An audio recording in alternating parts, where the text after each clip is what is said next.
اس کے پاس، انہوں نے آ کے خبر دی، انہوں نے کہا کہ اس کے بیٹے نے اپنے باپ کو قتل کر دیا۔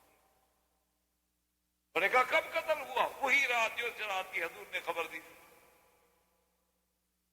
تو جب اس نے دیکھا کہ بھائی حضور مدینے میں بیٹھے ہوئے ہیں، کسرا وہاں قتل ہو رہا ہے، قتل کرنے والا بیٹا ہے، تو کسرا کے اپنے دارالخلافہ میں بھی 2 دن کے بعد لوگوں کو پتہ چلا ہے، محمد عربی کو اسی رات کیسے پتہ چل گیا؟ اس نے کہا اپنے وفد سے سن لو، اشہد ان لا الہ الا اللہ واشہد ان محمد رسول اللہ، اللہ کا نبی ہے، میں نے کلمہ پڑھ لیا، ختم، میں مسلمان ہو گیا، میں نبی سے مقابلہ نہیں کر سکتا۔ اور اپنی قوم کو بلایا اور کہا کہ دیکھو میں مسلمان ہو گیا ہوں، مسلمان ہونا ہے ہو جاؤ، نہیں ہونا ہے تمہاری مرضی۔ اس کی قوم کے بازان کے قبیلے کے اکثر لوگ جو تھے وہ بھی اسلام میں آ گئے، اور یہ اسلام کی ایک عظیم فتح تھی کہ یمن کے ایک حصے کا بادشاہ مسلمان ہو گیا، ادھر نجاشی مسلمان ہو گیا، اور ہرقل چاہے اسلام نہ لے آیا دل سے، لیکن ظاہراً تو اس نے ایسی باتیں کی نا جس سے اسلام کا روپ پڑ گیا۔ تو اب عمرو بن العاص جو تھے وہ جا کے ملے عبد سے، اور ان نے اس کو کہا کہ دیکھو اس طرح میں آیا ہوں اسلام کو، جناب بڑا غصے میں آ گیا، میں نہیں جانتا۔ انہوں نے کہا دیکھو عبد ٹھنڈے دل سے غور کرو، اسلم بازان اسلام لا چکا، اب بازان کے پیچھے تو کسرا ہے، انہوں نے کہا وہ مر گیا۔ اچھا، اور اس نے کہا اسلم نجاشی حبشے کا بادشاہ بھی مسلمان ہو گیا، نجاشی حبشے کا بادشاہ، انہوں نے کہا اور سنو اسلم ملک و بحرین جو ہمارے قریب جو ہے نا وہ بادشاہ بھی مسلمان ہو گیا، اس نے بھی کلمہ پڑھ لیا ہے۔ سوچو غور کرو، اتنے بادشاہوں سے لڑو گے تم؟ اب ایک بات اس نے کہا اچھا مجھے غور کرنے دو، میں جعفر سے بھی بات،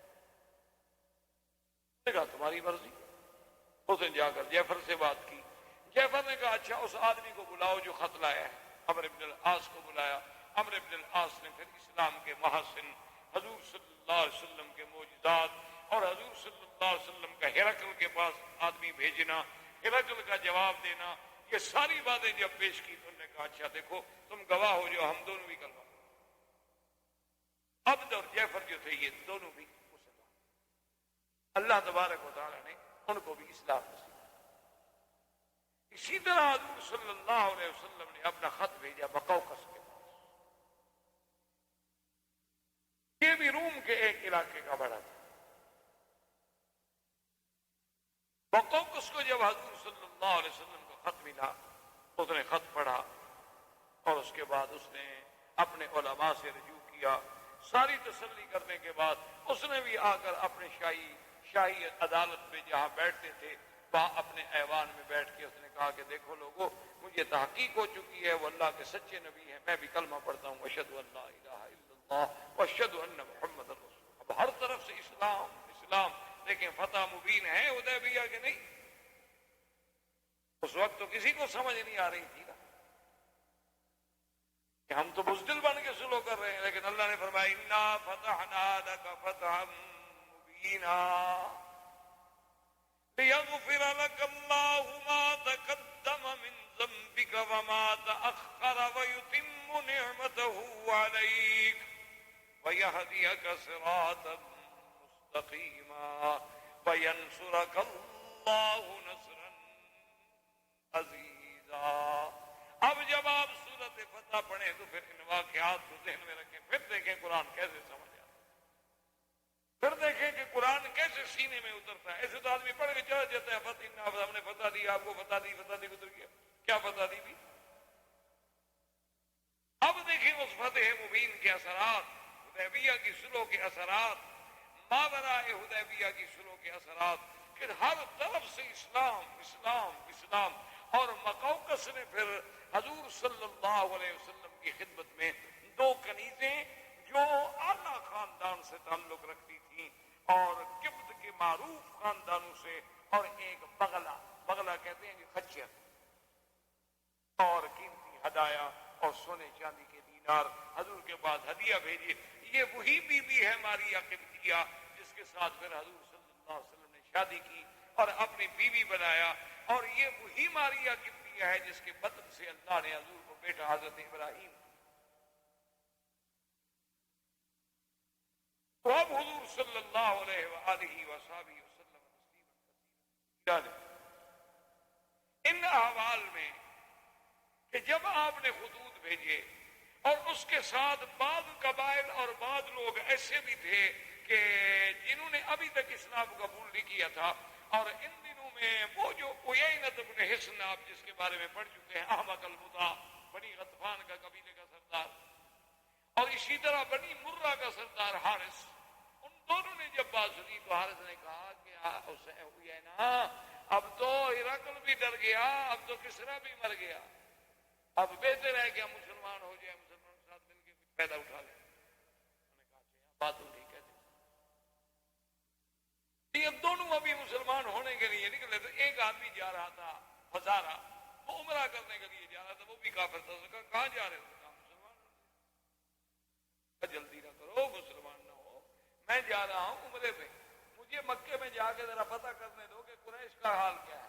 اگر تو قریش بھی ڈھیلے پڑ گئے، ہمارے قریب ہیں قریش، روم فارس ہمارے قریب نہیں ہے، اگر تو قریش بھی کمزور ہو گئے ہیں تو واپسی پہ میں آگے بتاؤں گا، پھر مسلمان ہو گئے. اور اگر قریش ڈٹے ہوئے ہیں نا تو پھر ہمیں ابھی پاؤں پہ رہنا چاہیے. بات ہے کہ خالد جیسا عقل والا آدمی، خالد جیسا ذہین آدمی، ابھی تک اس کو اسلام کی حقانیت معلوم نہیں ہو سکی، سمجھ نہیں آ سکی کہ اسلام ایک سچا مذہب ہے. اللہ لو جاء عندنا لنکرمنہ ولنقدمنہ، کاش وہ ہمارے پاس آتا، اسلام لے کے آتا، ہم اس کی عزت بھی کرتے اور ہم اس کو اپنے آگے رکھتے. اچھا، ابان کے دل میں اللہ نے بات ڈال دی. ابان نے خط لکھا خالد کو کہ خالد اس طرح حضور نے باتیں کی تھی، اب تمہاری مرضی، تم خود سوچو. لیکن دیکھو کافر ہے، حضور نے جو بات کی تھی وہ پہنچائی خالد. اسی اسنا میں عمرو بن العاص مکے میں آئے، ان کی ملاقات خالد بن ولید سے ہو گئی. انہوں نے بتلایا کہ اللہ کے بندے، وہ تو عبد بھی مسلمان ہو گیا، جعفر بھی مسلمان ہو گیا، بحرین بھی مسلمان ہو گیا، کیا سوچ رہے ہو؟ کیوں اپنے آپ کو اسلام کے پیچھے چھوڑ رہے ہو؟ اسلام ایک سچا مذہب ہے جو غالب ہے. خالد نے کہا اچھا. تو خالد بن ولید بھی مسلمان ہو گئے، عثمان بن طلحہ بھی مسلمان ہو گئے. ان دونوں کا اسلام عمرو بن العاص ذریعہ بنے. اور یہ تینوں جب آئے اور حضور صلی اللہ علیہ وسلم کے مدینہ منورہ میں دخل، فکبر رسول، حضور فرمایا اللہ اکبر. حضور نے فرمایا دخل شباب فی الاسلام، کیا جوان اسلام میں آئے ہیں. تینوں شباب تھے. اور پھر خالد ولید تو وہ آدمی ہیں کہ پورے عرب کی تاریخ میں، یعنی حضور صلی اللہ علیہ وسلم کے قرن میں صرف دو آدمی تھے، ایک خالد بن ولید اور ایک زبیر بن العوام، جو دونوں تلواروں دونوں ہاتھ سے لڑتے تھے. ورنہ آج تک کوئی بہادر ایسا نہیں ہوا جو دو ہاتھ سے لڑے.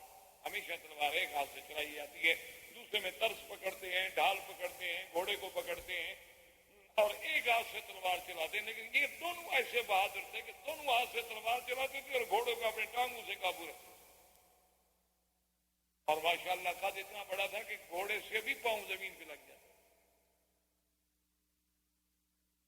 طویل قامت، اور اتنی ہیبت ہوتی تھی کہ دشمن سامنے کھڑا نہیں کام لے آئے. اور وہ فضالہ جب آیا تو اس نے قریش سے پوچھا کہ مکے والوں کیا خیال ہے، حالات کیا؟ انہوں نے کہا ہم تو تیاریاں کر رہے ہیں، حالات کیا ہیں؟ ہم نے تو صلح حدیبیہ کا ایک بہانہ بنایا کہ کچھ ہمیں تیار ہونے کا موقع مل جائے. ہم تو تیاری کر رہے ہیں، بس تھوڑی دیر ہے، ہم جب تیار ہو گئے ہم تو پھر حملہ کریں گے مکے میں، مدینہ منورہ. حضور صلی اللہ علیہ وسلم کو ایک اطلاع یہ ملی، اور ایک اطلاع یہ ملی کہ بنی غسان جو ہیں وہ تیاری کر رہے ہیں مدینہ منورہ پہ حملہ کرنے کی، جس کو مارکہ موتا کہا جاتا ہے. موتا تو حضور پاک نے اس کے لیے عمرو بن العاص کی قیادت میں حکم دیا، لشکر موتا روانہ کیا. وما علینا الا البلاغ.